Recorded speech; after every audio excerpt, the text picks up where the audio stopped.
Ora viva, sejam bem-vindos a mais um espaço de debate e de análise aqui na sua Bola TV. Hoje temos, enfim, com dois grandes temas em destaque. Por um lado, o que se passa em Portugal, em relação ao possível regresso, ao previsível regresso ao futebol, mas vamos ver se será mesmo assim. E por outro lado, numa segunda parte, mais para a frente, um especial Brasil, e digo apenas para aguçar um pouco o apetite, onde teremos o jornalista Caia Mota, da Globo Esportes, em direto do Brasil, e teremos, enfim, mais convidados para falarmos sobre como é que o Brasil está a gerir esta pandemia, como é que os clubes estão a ser afetados, como é que as mensagens do presidente Bolsonaro têm sido, enfim, assimiladas e encaradas pela população, mas, como disse, isso mais à frente. Neste momento, vamos começar a conversar sobre o que se passa em Portugal com três notas muito em destaque. Por um lado, os primeiros casos a aparecer de jogadores infectados com Covid-19, com os testes positivos. Por outro lado, todo o protocolo e as condições já conhecidas da Direção-Geral de Saúde para o regresso à competição e, finalmente, o facto de alguns jogadores da Liga estarem já a manifestar discordância em relação a essas regras. Apresento-vos os meus convidados: José Caetano, jornalista, diretor da revista Autofoco, Luís Mateus, coordenador editorial da Bola TV, e o Nuno Pestrelo, jornalista do jornal A Bola e também habitual comentador, como bem já reparou aqui na Bola TV. Começo por ti, José Caetano, que tem sido uma voz, enfim, algo crítica ou cética, dirás, depois adjetivarás por ti, mas o facto de estarem a aparecer estes casos, combinado com os avisos que a própria Diretora-Geral de Saúde já deu, de que se o número de casos aumentar bastante pode equacionar, enfim, o futebol se regressa ou não, mas por aquilo que já se sabe, há condições para o futebol voltar ou não, na tua opinião? Cumprimentá-los aos quatro, esperar reencontrá-los rapidamente nos nossos locais habituais, na redação, no estúdio da Bola TV.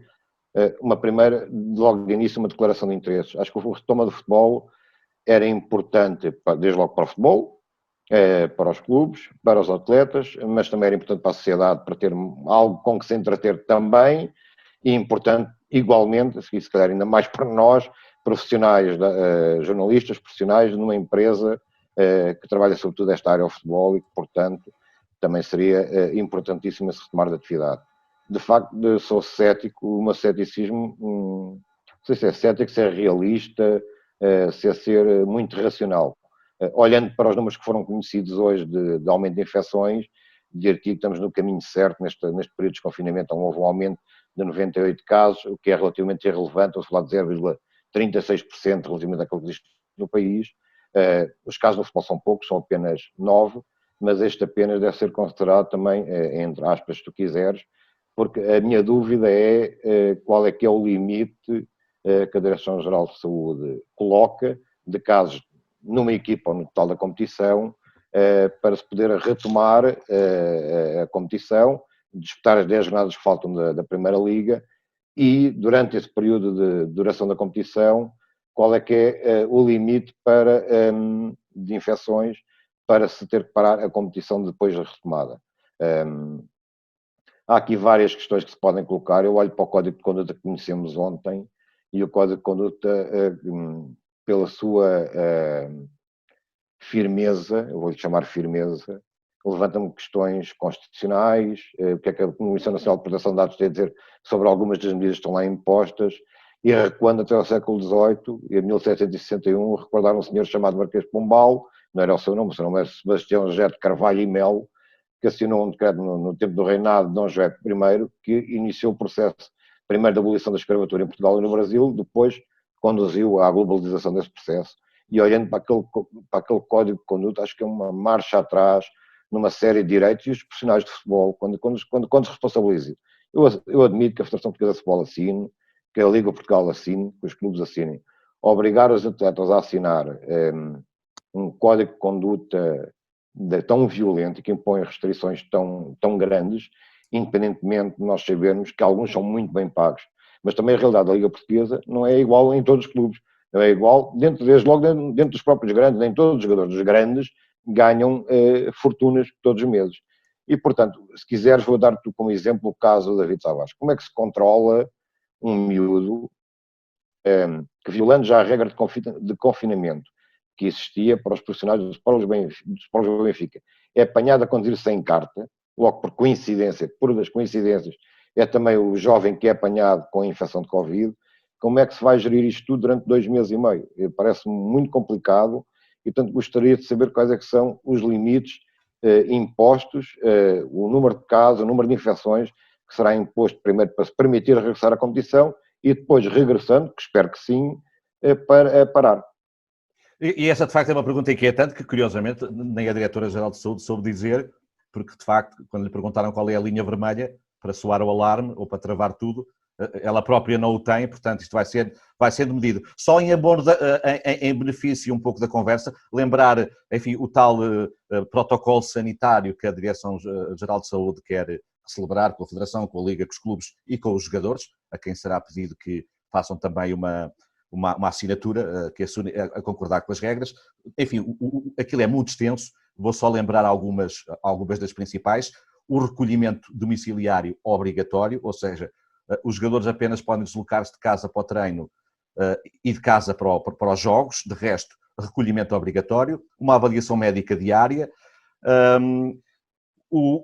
também o facto de se incentivar os clubes a prestar serviços domiciliários de bens e serviços, exatamente para que os jogadores não tenham que sair de casa, um teste obrigatório 48 horas antes de cada jogo e outro o mais rapidamente possível, o mais perto possível do jogo, e isso tem a ver naturalmente, enfim, com a rapidez do teste que for escolhido, sendo que já há testes que poderão ter resultados em cerca de 1 hora, portanto, 2 testes antes dos jogos, para além de, pronto, enfim, das portas fechadas e de tudo mais. Mateus, estas regras são suficientes e estes casos preocupam-te? Para já acho que é um mau sinal. Acho que é um mau sinal evidente que antes da competição começar, antes dos treinos, porque algumas equipes já estão em trabalho, mais ou menos a velocidade de cruzeiro para o regresso à competição, mas acho que estes 9 casos, como disse o Zé Caetano bem, parece-me um mau indício para o início para o regresso do futebol em Portugal. Acho que este planeamento da Direção-Geral de Saúde é pensar muito numa primeira fase de treino, em que os jogadores não se tocam, não entram em discussão pela bola, não há choques, não há contacto, não há nada, e por aí parece-me suficiente. A partir do momento em que começam os treinos de conjunto, eu acho que tratar uma situação de infecção por Covid como uma lesão, acho arriscado, e basta lembrar o exemplo do Colónia, que é recente, em que foi todo por quarentena para casa. Portanto, António Costa deu uma entrevista recente também ao Porto Canal, em que falou sobre esta situação e falou em faltas de comparência. Logo aí me parece que vai ser uma situação grave, ou seja, se 4 ou 5 casos bastarem para uma situação de quarentena e para uma situação de falta de comparência, acho que a verdade desportiva, se é que ela existe, ficará completamente desvirtuada nesta situação. Tal como o Zé, eu sou um dos mais céticos do regresso da competição, acho que não faz sentido absolutamente nenhum. Concordo que o caso português não é dos mais graves, mas não me parece que estejam reunidas as condições ainda para o regresso à competição nos moldes que ela está prevista neste caso. Queria também lembrar, também como o Zé fez, a questão dos jogadores. Os jogadores praticamente não falam, não dizem nada, e já há 4 jogadores, 3 do Futebol Clube do Porto e 1 do Sporting, que se manifestaram da maneira que se manifestaram nas redes sociais. Percebes que é contra? Percebes que é claramente contra, sobretudo o assumir do risco por parte do jogador. Parece-me que é a grande questão ali, que está, os jogadores não querem assumir esse risco, e ligo também a esta situação a um artigo recente do Telegraph, que falou com um psicólogo que tem sido contactado por inúmeros jogadores em Inglaterra e que fala que os jogadores sentem medo no regresso à competição, e não me parece que esse medo neste momento esteja a ser debelado. Parece-me que tudo isto, eu percebo, eu também concordo com o Zé, quanto mais depressa nós voltarmos, melhor é também para nós, dos profissionais, obviamente, que é importante que o futebol regresse. Também é importante para os clubes, terem transmissões televisivas para irem buscar algum do dinheiro que falta até o final da época. É importante para o modelo, para o negócio, para toda a gente, para os jogadores inclusive, que têm este medo, mas também precisam de voltar. mas neste momento não me parece que sejam reunidas as condições completas para que isso aconteça, porque este plano, mais uma vez, me parece que é muito baseado no treino individualizado, não é baseado no treino competitivo, no treino preparado para a competição. Quando começarem a surgir casos como a Colónia, o que é que se vai fazer? Vai-se fazer como sugere o Primeiro-Ministro António Costa e vai-se dar falta de compreensão às equipas que tiverem esses casos? Isso é uma pergunta que é importante responder. Acho que António Costa apenas sugeriu a situação, não respondeu. E restringe excessivamente, na minha opinião, as liberdades e as garantias dos jogadores, que são cidadãos como qualquer um de nós. É verdade, também isso. Obviamente, o facto de serem profissionais de futebol não os pode diminuir de maneira nenhuma nesta situação. Claro que não. Mas eu nem quero chegar aí. Para mim, já o primeiro ponto já me parece suficiente, tal como para esses jogadores. Parece que o sítio do comunicado onde fizeram a sua manifestação foi logo no primeiro ponto. No primeiro ponto, do assumir o risco. Ou seja, os jogadores não querem assumir esse risco, porque não é só por eles, não tem a ver com a falta de coragem ou nada disso. Muitos deles têm crianças muito mais novos que nós, têm crianças bebés em casa e que não querem expô-las a esse mesmo risco. Ou seja, parece tudo ainda muito precipitado. Obviamente que está-se a fazer o melhor para que o plano seja o mais efetivo possível, a separação o facto de ser à porta fechada, o facto de os jogadores têm que sair de casa de trabalho, praticamente, não é? Para fazer os seus treinos e depois os seus jogos. Eles vão estar em contacto com outros adversários. Como é que isto pode-se evitar o contacto? As 48 horas, não é possível o contacto. Nós vamos às compras no supermercado. Quantas vezes nós já passámos com as mãos inadvertidamente pela cara e depois nos percebemos, não devia ter feito isto. Quantas vezes é que isto aconteceu? Já me aconteceu inúmeras vezes. E eu até sou dos mais obcecados com a limpeza, sempre a desinfetar as mãos e tudo isso, mas já me passou inúmeras vezes pela cabeça, coloquei a mão nos olhos, os olhos, aqui a mucosa, se calhar aqui o sítio da absorção do vírus. Isso já me passou inúmeras vezes. Um jogador que está em contacto com o outro vai disputar a bola, vai agarrar o adversário, vai fazer tudo e mais alguma coisa para evitar que o seu adversário progrida. E não esquecemos que o treino de conjunto tem adversários, que não são adversários reais, mas são adversários colocados em campo para um pouco servirem de oposição, e esse contacto vai ser real. E não me parece que este plano nenhum desses, e é impossível também, não, obviamente, não vamos... houve aqui há uma altura que eu até li mal uma notícia, na Alemanha parecia que uma das sugestões é que não houvesse contacto absolutamente nenhum. Não pode ser, não. O futebol é um jogo de contacto, tem que ter contacto. Portanto, esse tipo de situações não podem ser previstas por nenhum plano de saúde. Portanto, não sendo previstas por nenhum plano da Direção-Geral de Saúde, por muito bom que ele seja, mais uma vez eu volto à questão. Tirando o lado económico, porque é que se regressa nesta altura? Uma boa pergunta. Olha, há bocado estavas a falar daquela ideia que chegou a ser admitida pelo ministro alemão, essa virou anedota, porque esse jogo existe, chama-se Matraquilhos. Eles não há contacto, estão ali todos. Esse jogo, ou então Subútil. Agora, futebol não é. E tem distanciamento social fixo. E olha que também há muitos jogadores que nos treinos contra os pinos são os craques. De maneira que, olha, bem-vindo, Estrela. É a tua vez. Só acrescentar uma coisa muito rápida. Eu tenho estado aqui a ouvir-vos com todo o interesse e, na verdade, já tenho uma lista de coisas para acrescentar quanto de reflexão. Eu, como cada um de vós, tenho um desejo enorme de que os campeonatos de futebol possam voltar, de que a Liga possa voltar, de que possamos todos ir ao supermercado em segurança, de que o hóquei em patins possa voltar, de que o ténis de mesa possa voltar, no fundo, de que os nossos filhos voltem a ir para as escolas, que os nossos pais voltem a sair de casa. Tenho esse desejo e, nesse sentido, o regresso do campeonato poderia ser um ótimo sinal de que as coisas estavam a correr bem e também para a nossa empresa, que, como todas as outras de comunicação e, sobretudo, na área do desporto, precisam de que haja desporto, convém que haja desporto para se vender jornais desportivos.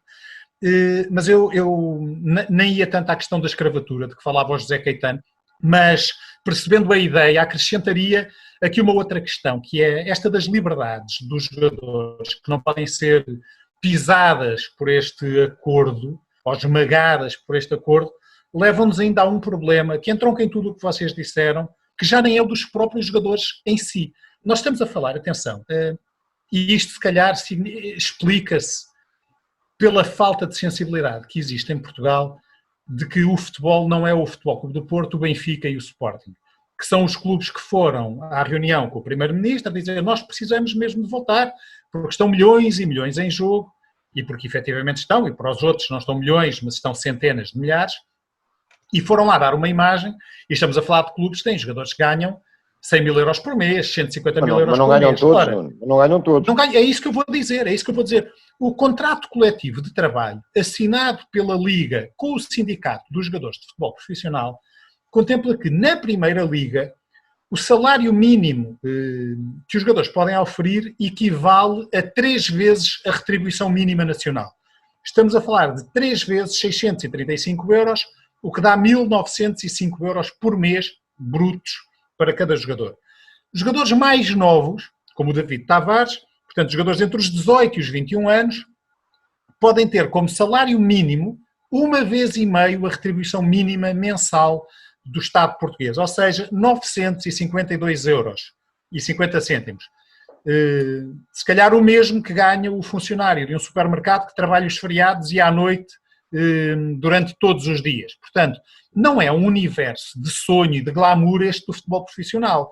É um universo em que muitos jogadores têm dificuldades reais. E este protocolo que a DGS sugere é um protocolo claramente virado para os jogadores do Benfica, do Futebol Clube do Porto, do Sporting de Braga, que ganham 10 mil, 20 mil, 30 mil euros por mês e que, se for preciso, as suas mulheres não precisam trabalhar, os seus pais, que alguns vivem com os pais, não precisam de trabalhar. Agora vamos imaginar que o Jorge Silva, que está aqui connosco, é pai de um prodigioso futebolista, mas que ele ainda vive com ele.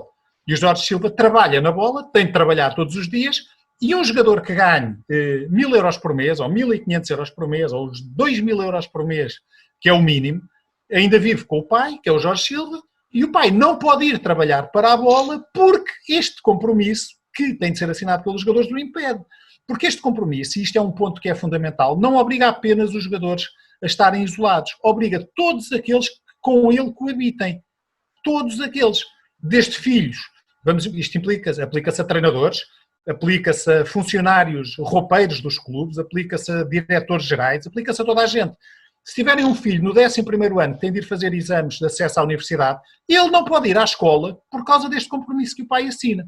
Qual é a solução? A única que eu vejo é os clubes colocarem os seus jogadores a viver em hotéis ou em centros de estágio até ao final da época. E esse é um cenário que eu vejo se alguém quiser controlar isto, porque também me dá a ideia que muitas vezes em Portugal não se quer controlar. Faz os regulamentos e depois aqui os clubes assumem, os jogadores assumem a responsabilidade, o Estado já lavou as mãos, o Governo lavou as mãos através da Direção-Geral de Saúde, que é, se alguma coisa correr mal, a culpa é vossa, está ali no primeiro ponto, vocês assumem todas as responsabilidades. Portanto, por último, por absurdo, a bola poderia amanhã terminar que voltávamos todos ao trabalho e assumir a responsabilidade, ou os donos de um bar na praia assumem que a responsabilidade por infecções na sua praia e está tudo bem, e é o que o futebol está a fazer, mas neste caso, isto leva-nos a outra questão. É que nós temos, por exemplo, a SAD do Desportivo das Aves, que já nem salários consegue pagar. Como é que a SAD do Desportivo das Aves, que nem tem dinheiro para pagar os salários, vai colocar os jogadores 2 meses a viver num hotel? Não vai pagar o hotel? O que é que estamos a fazer?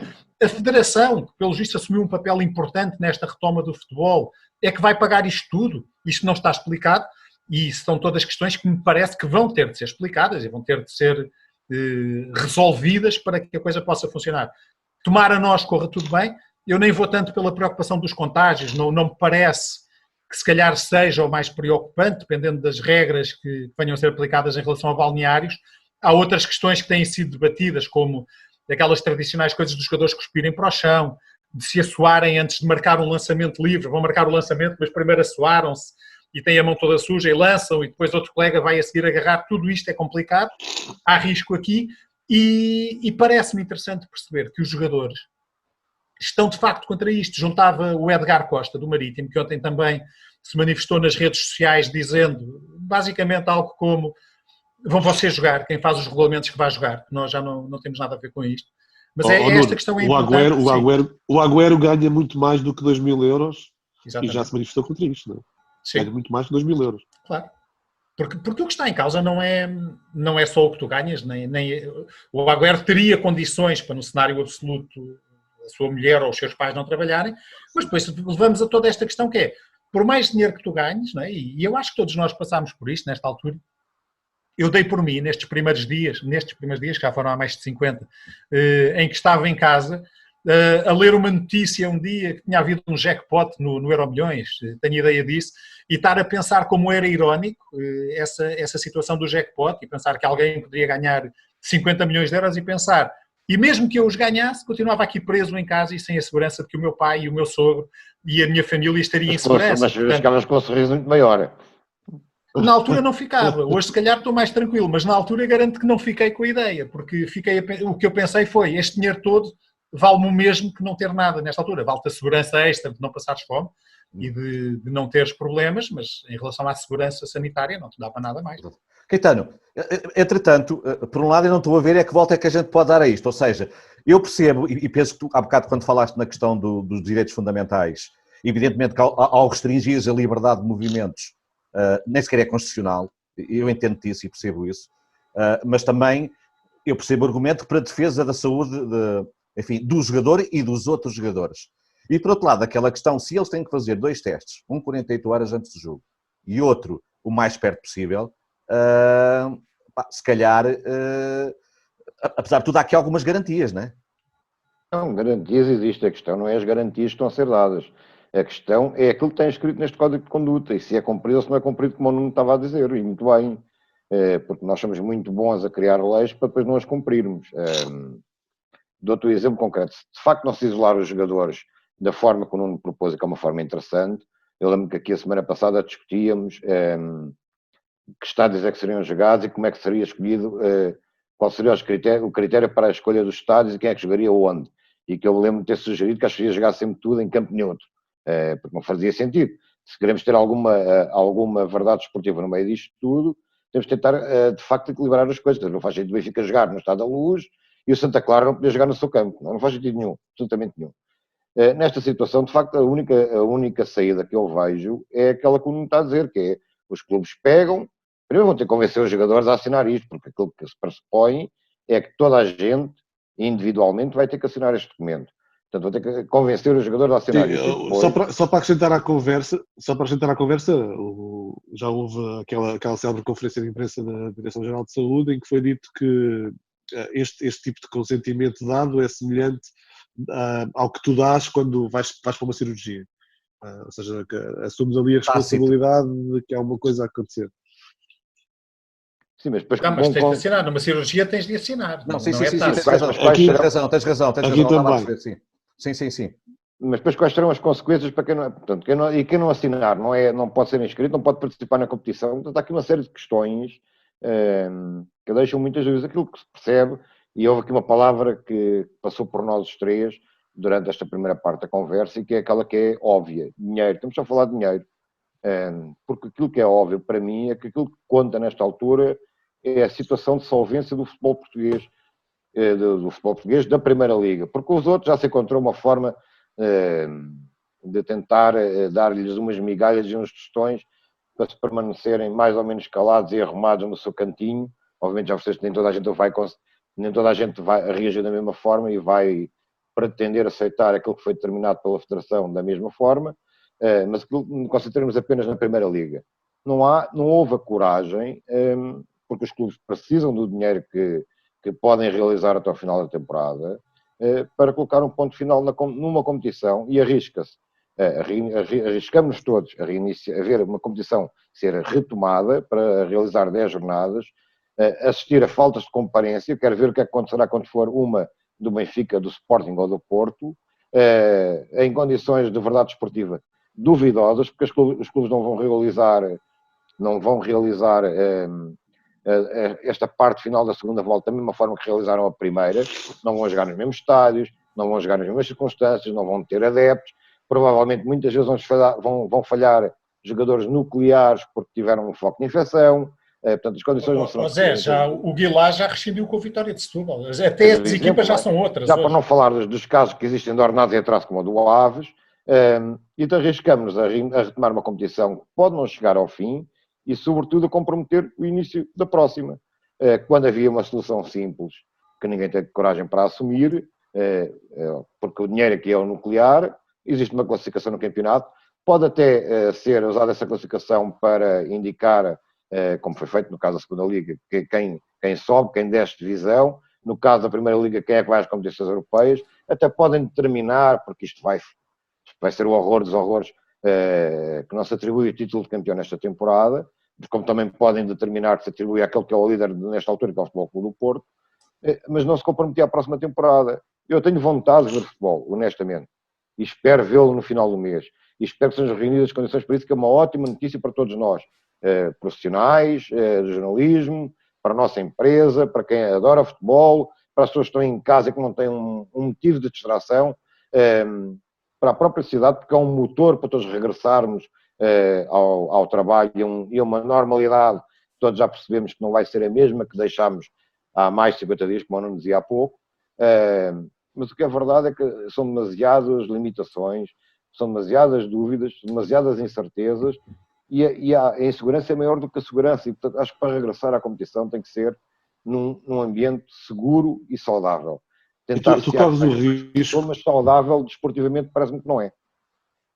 Tu corres o risco, já aqui foi dito, e foi dito pela senhora responsável pela Direção-Geral de Saúde, e pela própria ministra, que o exemplo a seguir seria a Alemanha. Nós também já aqui dissemos várias vezes que a Alemanha, como pioneira, ia aqui liderar um pouco o processo. Vamos estar com 15 dias de diferença, que é geralmente a incubação do vírus, e muito provavelmente, se o início da competição na Alemanha, se no início da competição se verificar o aparecimento de novos casos, é muito provável que a Liga Portuguesa não se chegue a iniciar, acho eu. Basta que haja um acréscimo forte de novos casos para que, na Alemanha, para que Portugal sinta ali o receio necessário para tudo, para o processo inteiro. Temos aqui 15 dias de diferença, mais ou menos, pode ser suficiente.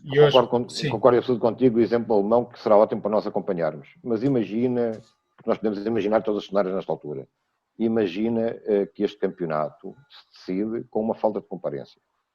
Sim, eu disse isso há pouco. Eu também não concordo em absoluto com a ideia de que